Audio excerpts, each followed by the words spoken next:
Despite being some of the strongest beings in the universe, the Saiyans were all but wiped out prior to the start of Dragon Ball.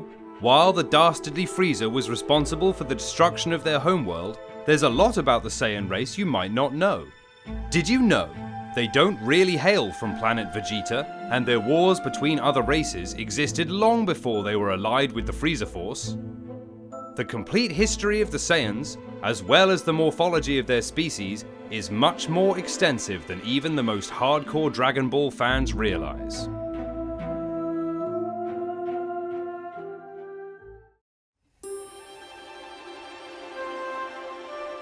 As far as many Dragon Ball fans are concerned, the Saiyan race hailed from Planet Vegeta.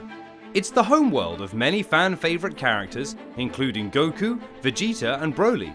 But the original homeworld of the Saiyans is one many fans don't actually know about, and Akira Toriyama may not even have revealed the whole story yet. Like many planets in the Dragon Ball universe, there are multiple versions of this planet, but only one has been known to survive. During the Universe 6 saga of Dragon Ball Super, we were introduced to Cabba, who hails from the Sadala which exists in that universe. According to Cabba, the planet is ruled by the prideful King Sadala, but even he couldn't protect the planet from the results of the Tournament of Power. When Universe 6 is defeated, Sadala is completely wiped out of existence, along with the entire universe. Although it's later restored, the original Saiyan homeworld in Universe 7 wasn't quite so lucky. While Sadala was the official birthplace of the Saiyans, very little is known of this mysterious planet. It was introduced in the Dragon Ball Super manga, where it was originally called Planet Salada, a play on the word salad. Later, it was changed to the slightly less obvious Sadala in both the anime and manga anthology. Over the years, Planet Sadala struggled to keep up with the growing needs of the Saiyan race, as well as their incredible powers. The Saiyan people waged war against one another and engaged in severe conflicts. Instead of giving up on their endless battle, the Saiyans proceeded to destroy the entire planet surrounding them. Sadala was decimated, and the Saiyans were alone in the universe looking for a new home that could support them and their growing demands. As far as the official Dragon Ball canon, that's all which can be truly said for Planet Sadala, but it's possible there's more information out there. Although few fans consider it canon, authors of Dragon Ball GT Perfect Files theorize there may be another Saiyan homeworld known as Planet Saiya. However, whether or not this is true or will ever be included in the Dragon Ball canon is unclear. Planet Sadala is also the site of a mission in the game Dragon Ball Xenoverse 2. It's established by Jiera that, although tragic, the destruction of Planet Sadala by the Saiyans was an essential moment in the history of the Dragon Ball universe. The Saiyans found themselves on a planet known as Planet Plant. Little is known about the original inhabitants of the planet, other than that they were humanoids with purple skin and oval-shaped heads. They seem to be a relatively peaceful race, but what happened to them is one of the enduring mysteries of the Dragon Ball universe. It's possible the plants simply decided to look elsewhere for a more hospitable planet, or they may have been driven to extinction. Another theory is that they eventually evolved into another alien race, and one of the many to suffer at the hands of the Saiyans, the Tuffles. Compared to the relatively primitive Saiyans, the Tuffles were a technologically advanced race who made their home on Planet Plant. Although the Saiyans utilized space travel to escape Planet Sadala, it's unknown whether they actually managed to construct their ships themselves or if they were obtained during acts of violence. Needless to say, the arrival of the Saiyans on Planet Plant would have a devastating effect on the peaceful Tuffle people. The Tuffles had used their considerable wit and skill to create impressive cities where their people could live in harmony. This was a stark contrast to the Saiyans, who erected primitive villages in the less desirable places on the planet. Although the Tuffles were smaller in size than the Saiyans, their technology more than made up for the disparity in size. At first, the two races were able to coexist peacefully with one another. Both the Tuffles and the Saiyans maintained their own spaces and rarely found cause to interact with one another. A tentative calm existed between the two races, with the Tuffles allowing the Saiyans to colonize on their planet and rule over themselves. But despite their advanced technology, the Tuffles proved to have little knowledge of the Saiyan race prior to their introduction to Planet Plant. This small gap in their knowledge caused them to continue their lives completely unaware that a massive, dangerous and violent threat to their existence was living right in their backyard. At first, the Saiyans were content with the lives they had managed to build for themselves on their new planet, but soon they began to hunger for more. There are different versions regarding what happened next, and the truth may be somewhere in the middle. According to King Kai, deep envy began to grow within the hearts of the Saiyans, and they began to resent the accomplishments and advancements of the Tuffles. They looked around at the humble villages they managed to construct, and instead of feeling proud, they began to hunger for more. All of a sudden, it started to feel bitterly unfair that the Tuffles had so much more than the Saiyans, despite the two races living on the same planet. However, Vegeta painted a different picture of what went on during this time. Apparently, the Saiyan version of the history of Planet Plant includes the Saiyans being treated like slaves by the Tuffles.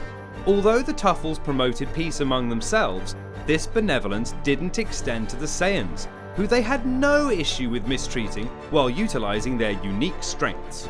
Regardless of the Tuffles' culpability of what came next, the Saiyans began readying themselves for an all-out war. Many historic battles have been fought over parcels of land or over new legislation, but these are minor in comparison to what the Saiyans had in mind when they first began entertaining thoughts of rebelling against the Tuffles. An important Saiyan ruler came to prominence during this time, at least in the anime version of events. It was King Vegeta who began whispering in the ears of his fellow Saiyans and stoking the fires of their rebellion. He knew waging a war required more than the brute strength his people had exhibited in the past. It required a certain amount of intelligence and cunning. In age 720, he set his plan in motion, and the Saiyans struck out against the Tuffles, starting a war which would be waged across Planet Plant for 10 long years. Although they were proponents of peace, the Tuffles were able to hold their own in battle against the Saiyans at first. The war continued on for years, devastating both sides with no end in sight, until something occurred which hadn't taken place on Planet Plant for a century. Every 100 years, a full moon shines over Planet Plant, an event which had no effect on the Tuffles, but provided the Saiyans with exactly what they needed to triumph.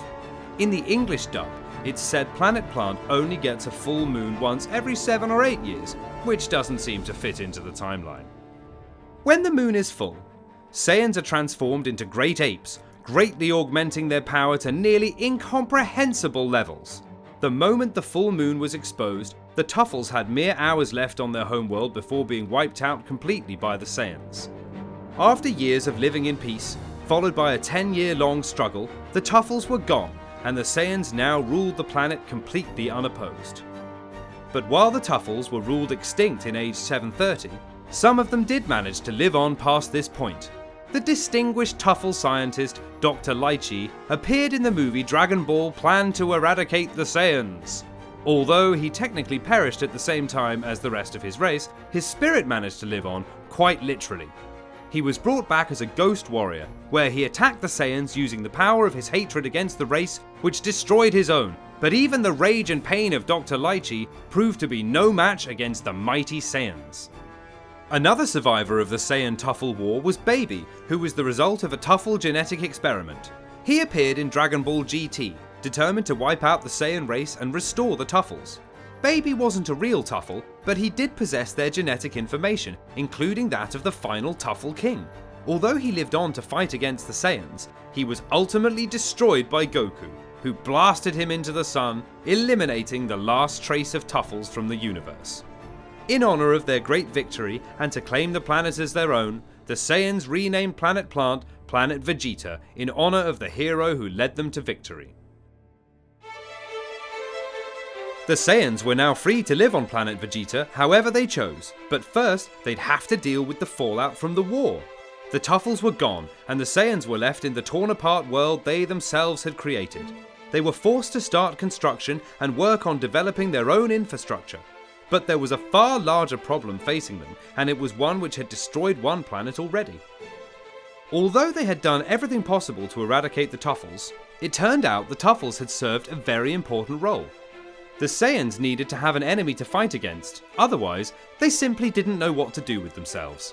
They had been left to their own devices back on planet Sadala and had torn their world apart by fighting amongst themselves. In the absence of an outside enemy, the Saiyans would eventually turn on themselves and could end up destroying Planet Vegeta. Thankfully, their new leader, King Vegeta, had a solution which would harness the violent natural urges of the Saiyans into something useful, at least for the Saiyan race. Instead of limiting their battles to their own planet, the Saiyans took to the sky in order to find new opponents. Soon, they caught the attention of the Arcosians, who hailed from the planet Arcos. The Saiyans had gone out in search of enemies, but found some surprising allies instead. On the surface, the Arcosians seemed to be doing well for themselves. They were flush with wealth and had access to extremely advanced technology, but none of their manufactured resources could make up for the fact that their planet was inhospitable for life. Despite all of their resources, the Arcosians struggled to survive, so they decided to strike up a deal with the Saiyans which would ensure both races got what they wanted. Instead of battling with the Saiyans, the Arcosians paid them off. They hired the Saiyans to conquer another planet, which the Arcosians would then inhabit. In exchange, they'd simply supply the Saiyans with a generous cash sum as well as access to their technology. It seemed like a deal which was too good to be true for the Saiyans, and as it turns out, it was. Although they didn't know it at the time, the Arcosians were part of the Frieza Force, and this transaction put the Saiyans right in the middle of Frieza's crosshairs. Prior to the involvement of Frieza, the Saiyans had their own culture and style which they had brought with them from the planet Sadala. When encountering Cabba during the Tournament of Power in Dragon Ball Super, Vegeta remarked that his clothes were similar to the ones worn by Saiyans in the days before they encountered Frieza. Unfortunately, much of the Saiyan culture would be lost when the Saiyans finally met a force even they were unable to conquer. As for the planet itself, it's been seen only briefly in both the anime and manga of the Dragon Ball franchise. In the anime, it appears as though the planet is a harsh desert world, although whether it was always like this is unclear. It's said Planet Vegeta has at least 10 times the amount of gravity on planet Earth, but this could have a different meaning depending on the structure of the planet. It could mean Planet Vegeta is far larger than Earth, or that it's simply denser. But this unique feature gave the Saiyans a serious advantage by increasing their already considerable natural resiliency and power. But in age 732, the mighty Saiyans went from being the hunters to the hunted. Galactic dictator Frieza was impressed by the might of the Saiyans and forcefully annexed Planet Vegeta, drafting its citizens into his mighty army. Although the Saiyans had been conquered, their new ruler gave them enough of what they needed to keep them complacent. Instead of fighting amongst themselves and depleting their own resources, they now had a purpose.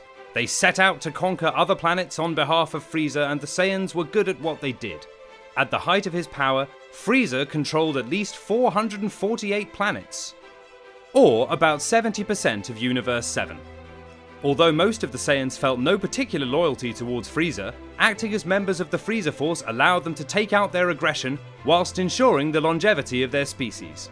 During this time, the Saiyan culture adapted to incorporate aspects of their new leader and support his goal of ruling the entire universe.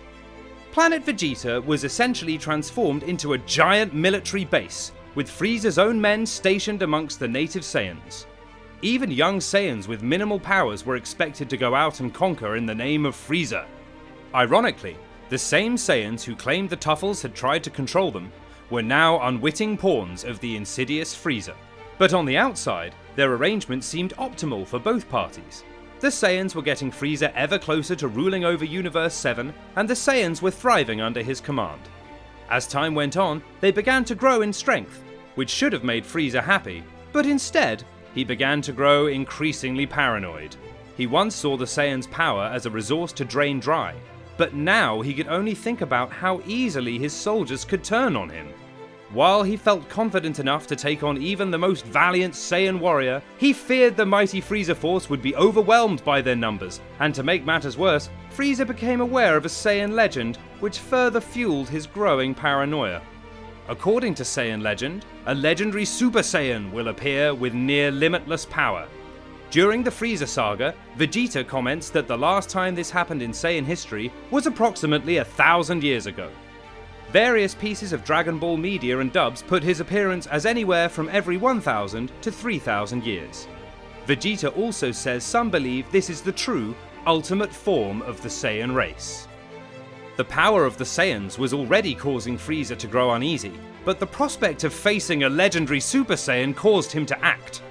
In truth, Frieza feared the Saiyans, and a premonition led him to believe the legendary Super Saiyan was more than a simple legend. He determined the only way to maintain his own safety was to completely wipe out the Saiyans before they could grow even more powerful. However, they weren't going to go down without a fight. Now, here is where the history of the Saiyans can begin to get a bit confusing. The stories of how particular Saiyans acted in their final days have been retconned numerous times over the course of the series. Even something as simple as whether Goku arrived on Earth as an infant or as a young child can stir up a serious debate among Dragon Ball fans. Many fans have developed their own personal headcanon regarding the way these long ago events occurred. However, we're going to be working with the most recent information available, which has been determined to be canon by series creator Akira Toriyama. This includes specifics mentioned in the movie Dragon Ball Super Broly. Leading up to this movie, fans were thrilled that the character Broly was finally being introduced to the Dragon Ball canon, but some were less than happy about what it meant for the origin stories of Goku and Vegeta. The movie fits in closely with the manga Dragon Ball Minus, including the inclusion of Goku's mother, Gine. Pretty much from the instant King Cold handed control of the Saiyans over to Frieza, King Vegeta knew something was going to go terribly wrong, but he was convinced his eldest son, Prince Vegeta, was going to become the savior of the Saiyans, and that his legacy would go even further than his father's. The king was so confident in Prince Vegeta that he believed he'd grow up to rule the entire universe, a feat even Frieza had not yet achieved. He was so confident in his son's potential that he was deeply disturbed to learn another Saiyan child named Broly might rival his own in terms of power. The boy was the son of his military lieutenant, Paragus, and his power levels seemed to rival, if not surpass, that of young Prince Vegeta. Fearing that Broly could be the Super Saiyan of legend, Prince Vegeta decides to banish him to the desolate planet Vampa. In an effort to appease Broly's father Paragus, King Vegeta tells him Broly was sent on a special training mission, but this fails to appease Paragus. Eventually, King Vegeta confesses that he's wary of Broly's power, and believes he may pose a threat to not only the Saiyans, but the entire universe. However, Paragus isn't convinced and accuses King Vegeta of being jealous that Broly's power surpasses that of King Vegeta. He vows to rescue his son from Vampa, but Paragus ends up needing a rescue himself. His spaceship is destroyed, leaving himself and his young son stranded with nothing to do but train and nurse their hatred of King Vegeta and the rest of the Saiyan race. Later, a Saiyan warrior named Bardock, Frieza was ready to put his plan to eliminate the Saiyans into action, and Bardock could tell something was wrong. With all of the communication systems they had in place, there should have been no reason to call the army back to Planet Vegeta. He wonders if the Saiyans have outlived their usefulness to Frieza and if their lives may be in grave danger. But while Bardock approaches Planet Vegeta with growing dread, his comrades simply assume Frieza has a new and exciting mission in store for them all. Bardock's eldest son, Raditz, is away on a mission with Prince Vegeta, while his youngest son, Kakarot, is contained in a nursing capsule. His terror and uncertainty about Frieza's intentions growing, Bardock convinces his wife Gine that they must send Kakarot away from Planet Vegeta for his own safety. Sadly, Bardock and Gine realize there's no way to keep their family together. If they all left, Frieza would surely detect their presence. Desperate for their son to survive, they program the pod to head to the distant planet Earth and send little Kakarot away. Although it was a tragic moment, it happened not a second too soon. Not only did Frieza decimate the Saiyans, but he blew up all of Planet Vegeta.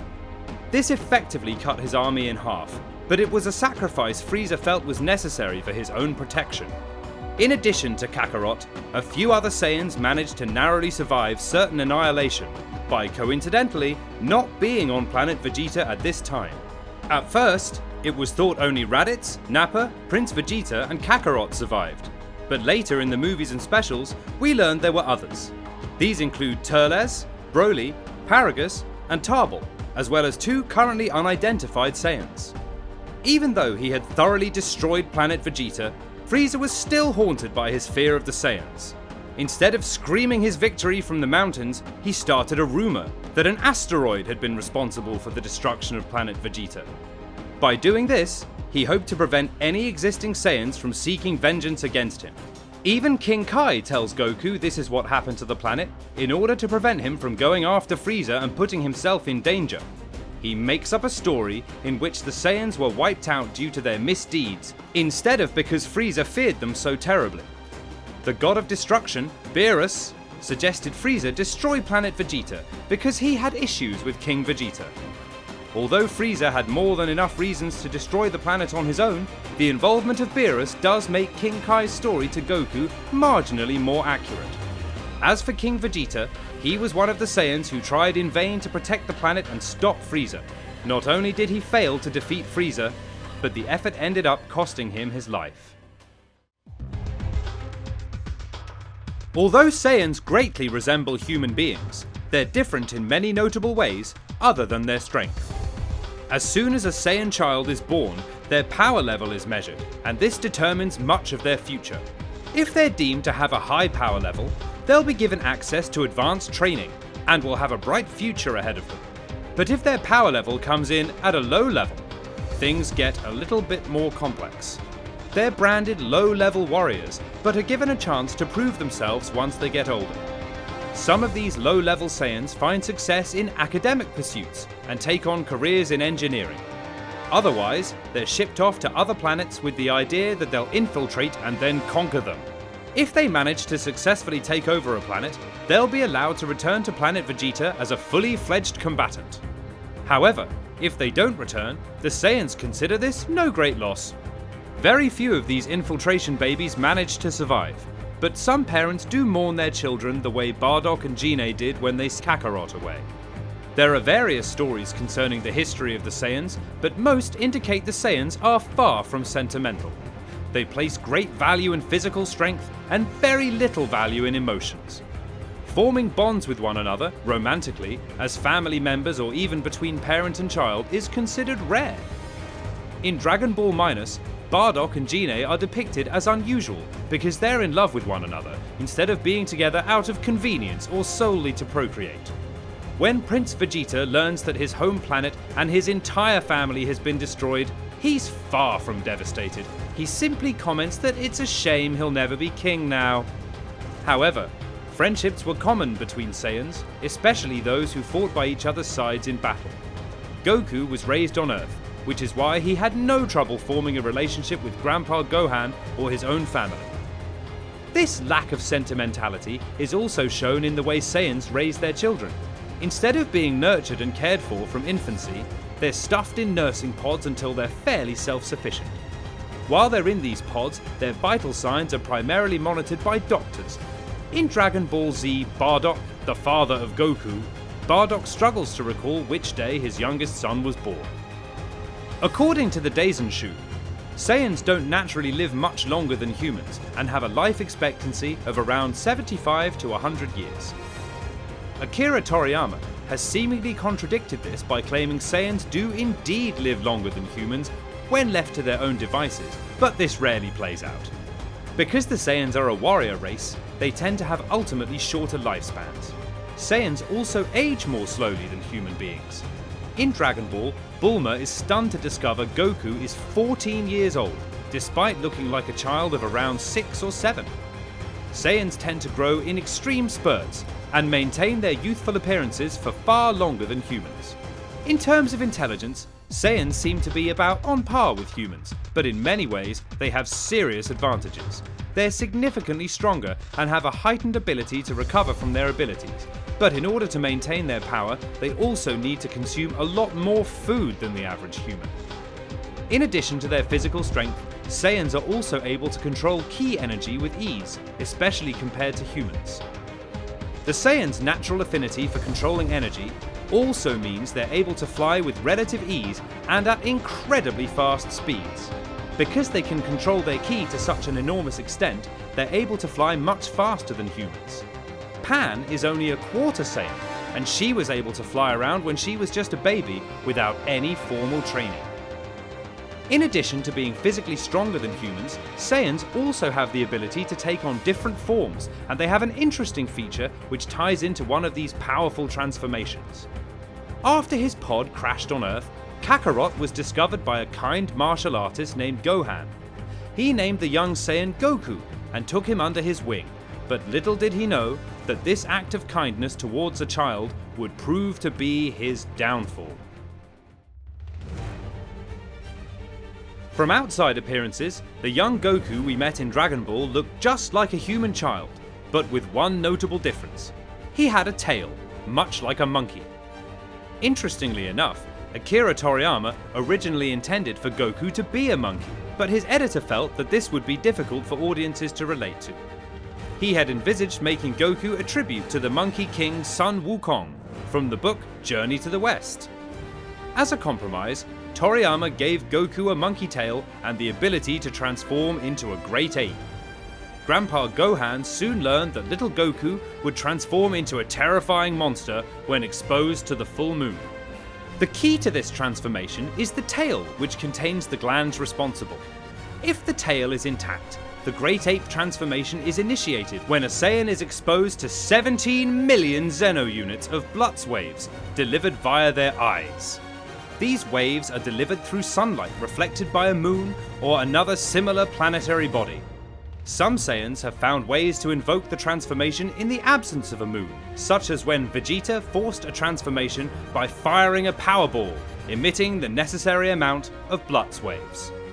Gohan forbade Goku from looking at the moon for this reason, but one evening, Goku happened to look up, and before he knew it, he transformed. Totally out of control, he crushed Gohan, and later when he returned to his normal form, he had no idea what happened. At various times, Goku's tail was removed or the moon destroyed in order to prevent this transformation.